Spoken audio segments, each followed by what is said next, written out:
বিল্টু শ্বশুর বাড়ি থেকে কত ইফতার পাঠাইছে আজকে। ছোলা মুড়ি বুট খেজুর কোনো কিছু বাদ নাই, ফল ফ্রুট সব পাঠাইছে। আর আমার পোলাও বিয়ে করছিল এমন এক জায়গায়, হায় রে আল্লাহ। মাইয়া বিয়া দেওয়ার পর যে শ্বশুর বাড়িতে ইফতার পাঠাইতে হয় এইটুকু জানে না। নিজে কত মান সম্মান নাই, লগে আমগো মান সম্মানও নষ্ট করতেছে। আজকে ইফতারির সময় বউরে কমো। আম্মা, টেবিল ইফতারি সাজানো হয়েছে, আসেন। ঠিক আছে, তুমি যাও, আসতেছি। আম্মা, আপনার কি আর কিছু লাগবে? না না, আর কিছু লাগবো না। আচ্ছা বৌমা, একটা কথা কত, তুমগো ফ্যামিলিতে কি কোনো শিক্ষা দীক্ষা নাই? কেন আম্মা, কি হয়েছে? না, দেখলাম তুমগো ফ্যামিলির মানুষজন অতটা সামাজিক না, অসামাজিক। আম্মা, আমার কি কোনো ভুল হয়েছে? না না, তোমার ভুল হইব কেন? ভুল তো হয়েছে আমগো।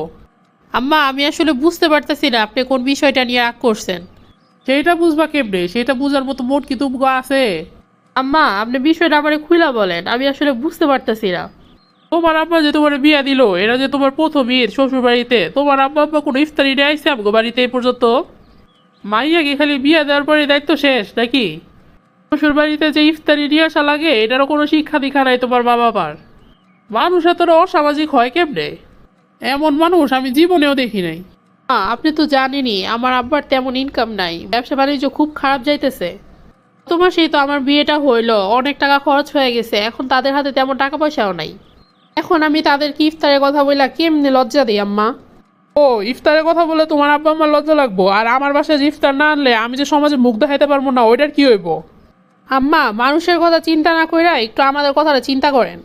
বৌমা শোনো, আমি এত কিছু জানি না। তোমার আম্মারে ফোন দিয়ে তুমি বলবা, যদি ভালো ভালো ইফতার নিয়ে আয় তো নিয়ে এলো, নয়তো তুমিও তোমার বাপের বাড়ি চলে যাও।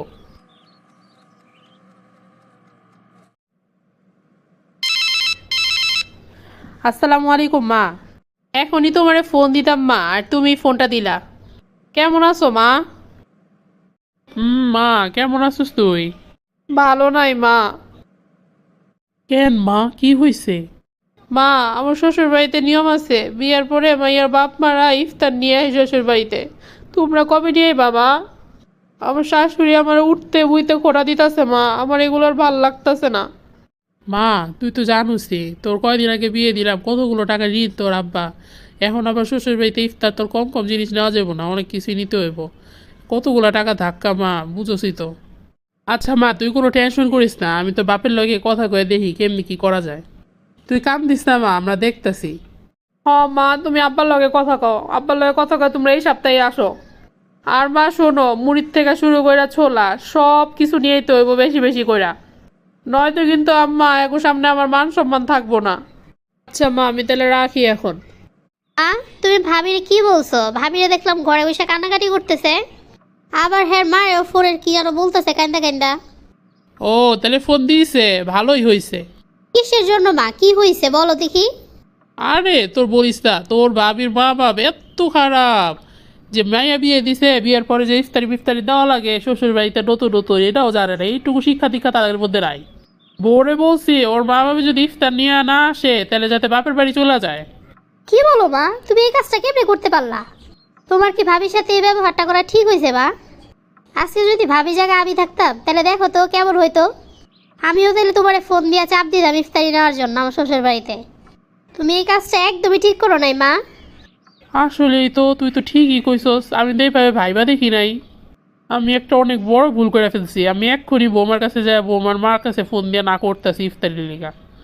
আর উনাদেরকেও বলবো আমাদের বাড়িতে এসে আমাদের সাথে ইফতার করার জন্য। হ্যাঁ মা, এটাই এটাই তো তোমার কাছ থেকে আমি আশা করি। আমরা একজন একজন করে যদি এইসব প্রথাগুলো বাদ দেই তাহলেই তো আমাদের সমাজটা সুন্দর একটা সমাজে পরিণত হবে মা।